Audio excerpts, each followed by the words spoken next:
എൻ്റെ ഈശോയാൽ ഏറെ സ്നേഹിക്കപ്പെടുന്നവരെ, ക്രിസ്മസിനൊരുങ്ങാൻ ഉണ്ണിക്ക് പൂമെത്തയും സുഹൃതമാലയും ത്യാഗത്തിൻ്റെ പുൽക്കൂടുമൊക്കെ ഉണ്ടാക്കുന്നതിൻ്റെ തിരക്കിലാണ് എല്ലാവരും, അല്ലേ?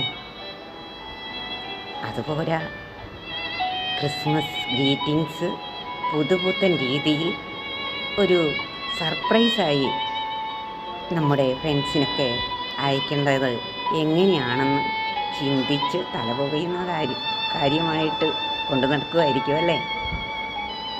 പിന്നെ പുൽക്കൂട് കിട്ടുന്നതിൽ നവനവങ്ങളായ ആശയങ്ങൾ തിരക്കിട്ട് ചെയ്ത് മത്സരത്തിൽ ഒന്നാം സ്ഥാനത്തെത്താൻ പരിശ്രമിക്കുന്ന സമയമാകും.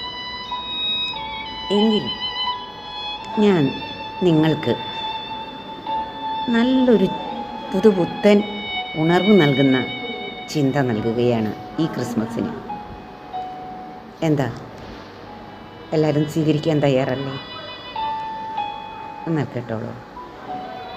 പാവം വിശുദ്ധ യോസേപ്പും മാതാവും ജീവിതത്തിൽ വിജയിച്ചതുകൊണ്ടല്ലേ ഇങ്ങനെയൊരു ക്രിസ്മസ് നമുക്ക് തിമിർത്തു ഉല്ലസിക്കാൻ കിട്ടിയത്? ക്രിസ്മസ് എന്ന് ഓർക്കുമ്പോഴത്തേനും എല്ലാവരുടെയും മനസ്സിൽ സന്തോഷം അലതല്ലുകയാണല്ലേ? യോസേപ്പിതാവിൻ്റെയും മാതാവിൻ്റെയും ജീവിതത്തിലെ അസ്വസ്ഥതകൾ സൃഷ്ടിച്ചിരുന്ന സംഭവങ്ങൾ ഏറെ കടന്നുപോയപ്പോഴും മനസ്സിനെ പോസിറ്റീവ് ആക്കി മാറ്റുവാൻ ദൈവസ്വരത്തിന് കാതോർത്തതിനാൽ തക്ക സമയത്ത് ഒരു മാലാഖ വന്ന് അവർക്ക് ഉത്തരം നൽകുകയും പ്രശ്നങ്ങളെ അതിജീവിക്കുവാൻ കൃപ നൽകുകയും ചെയ്തു എന്നുള്ളതാണ് സത്യം. നമ്മുടെ ജീവിതത്തിലും ഇങ്ങനെയുള്ള പ്രശ്നം നിറഞ്ഞ പ്രതിസന്ധികൾ ഉണ്ടായിട്ടുണ്ടാകാം, ഇനി ഉണ്ടാകാനിരിക്കുന്നുണ്ടാകാം. അതിനുള്ള ഉത്തരവും കൃപയും നമുക്കും ഇതുപോലെ സ്വീകരിക്കാനാകും. എങ്ങനെയാണ് അത് സ്വീകരിക്കാൻ പറ്റുക?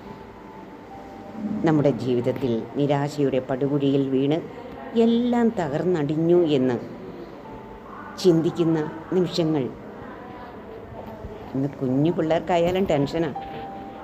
അപ്പോൾ കുഞ്ഞു മുതൽ വലിയവർ വരെ ഉണ്ടാകുന്ന സന്ദർഭങ്ങളുണ്ടായിട്ടുണ്ട്. എല്ലാം തകർന്നടിഞ്ഞു എന്ന് ചിന്തിക്കുന്ന നിമിഷങ്ങളിൽ ഇതിൽ നിന്നൊരു വിജയം നിങ്ങൾ ആഗ്രഹിച്ചിട്ടില്ലേ? എല്ലാ കാര്യങ്ങളിലും കുറ്റം പറഞ്ഞ് കുറവുകൾ കാണുന്ന നെഗറ്റീവ് ചിന്താഗതിക്കാരാണ് നിങ്ങളുടെ സുഹൃത്തുക്കളെങ്കിൽ,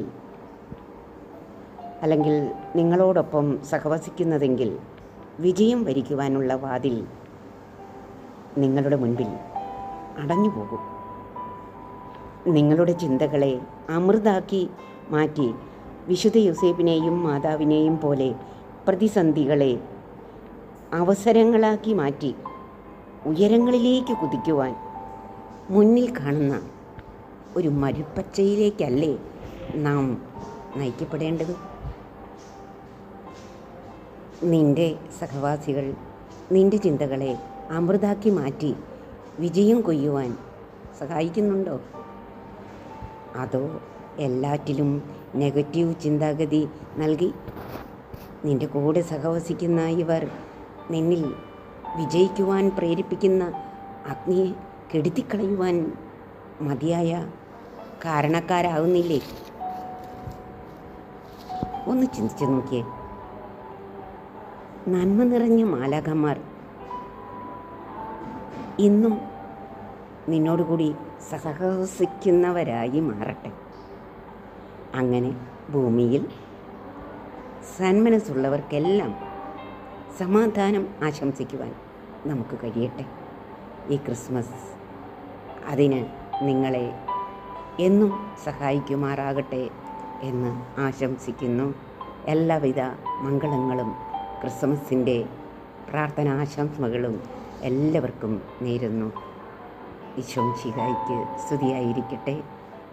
എല്ലാവരെയും സന്തോഷത്തോടെ ക്രിസ്മസ് സന്തോഷം അറിയിക്കുമല്ലോ. Wish you a happy Christmas. Thank U.